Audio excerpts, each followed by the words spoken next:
নমস্কার, mutual learning YouTube চ্যানেলে তোমাদের প্রত্যেককে স্বাগত।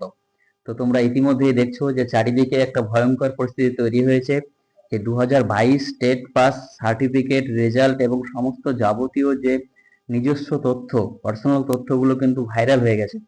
অর্থাৎ প্রাইমারি যে শিক্ষা পর্ষদের যে অফিসিয়াল ওয়েবসাইট, সেই ওয়েবসাইট হ্যাকারদের হাতে চলে গেছে এমনটাই সম্ভাবনা দেখা দিচ্ছে। কারণ আজ সকাল থেকেই দেখা যাচ্ছে প্রত্যেকটা মিডিয়া এবং যদি অফিসিয়াল ওয়েবসাইটকে তোমরা খুলতে যাও তো দেখতে পাবে যে সেখানে কিন্তু তোমাদের অনেকের তথ্য এখানে দিয়ে দিচ্ছে।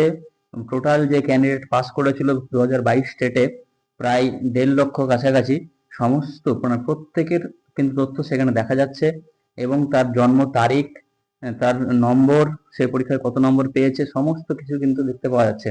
তো এটা সত্যি এক উদ্বেগের বিষয়। কারণ আমরা জানি না যে পরবর্তীতে এটা নিয়ে অনেককেই হয়তো সমস্যায় পড়তে হতে পারে। কেননা যখন পরবর্তীতে ইন্টারভিউ হবে বা কেউ প্যানেলে আসবে, কেউ প্যানেলে আসবে না, তো সেখানে দেখা যাচ্ছে কারো তথ্য মিসগাইড করা হবে। তো বিভিন্ন রকম সমস্যা কিন্তু একটা আতঙ্ক জায়গা তৈরি হয়েছে এবং এই নিয়ে বিভিন্ন রাজনৈতিক মহল তো বটেই, শিক্ষাবিদ যারা রয়েছেন তারাও ভিন্ন ভিন্ন মত প্রকাশ করেছেন। মাননীয় পর্ষদ সভাপতি গৌতম পাল মহাশয়ের সাথে যোগাযোগ করা হলে উনিও সদুত্তর সেভাবে দিতে পারেননি। তিনি ব্যাপারটা যাচাই করার কথা বলেছেন এবং এই নিয়ে দেখা যাক যে কি শেষ পর্যন্ত কি ব্যবস্থা নেওয়া হয়।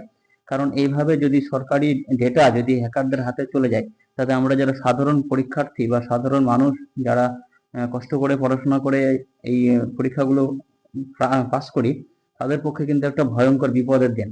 কারণ এইভাবে দেখা গেছে 2014 সালেও এরকম ঘটনা ঘটেছিল, যেখানে কিন্তু অনেকের নম্বর নিয়ে অনেক টানাপোড়েন তৈরি হয়েছিল। তো যাই হোক, তোমরা সরাসরি পর্ষদ সভাপতির মুখেই শুনে নাও তেনার বক্তব্য কি এই সম্পর্কে।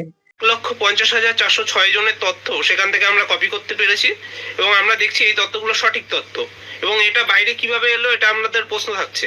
আমরা যে 22 স্টেট প্রার্থীরা পরীক্ষা দিয়েছিলাম সেখানে আমাদের পরীক্ষায় রেজিস্ট্রেশন করেছিল 6,90,932 জন এবং পরীক্ষায় বসেছিল 6,19,102 জন এবং সেখানে উত্তীর্ণ হয়েছিল পর্ষদ জানিয়েছিল 1,50,491 জন।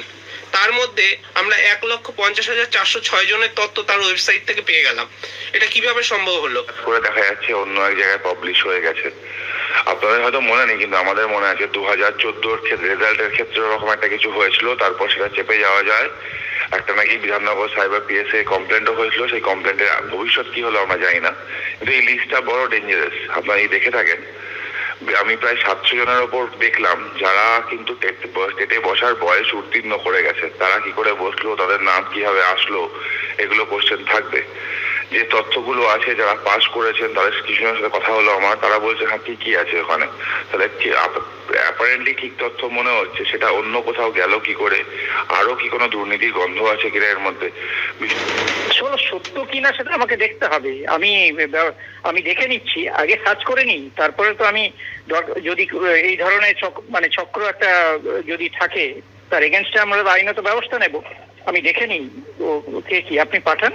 কিন্তু স্যার আপনাদের ওয়েবসাইট থেকে কোনোভাবে তথ্য বেরোনো সম্ভব নয়। সম্ভব নয়, আমাদের গভর্নমেন্ট ডোমেনে আছে আমাদের।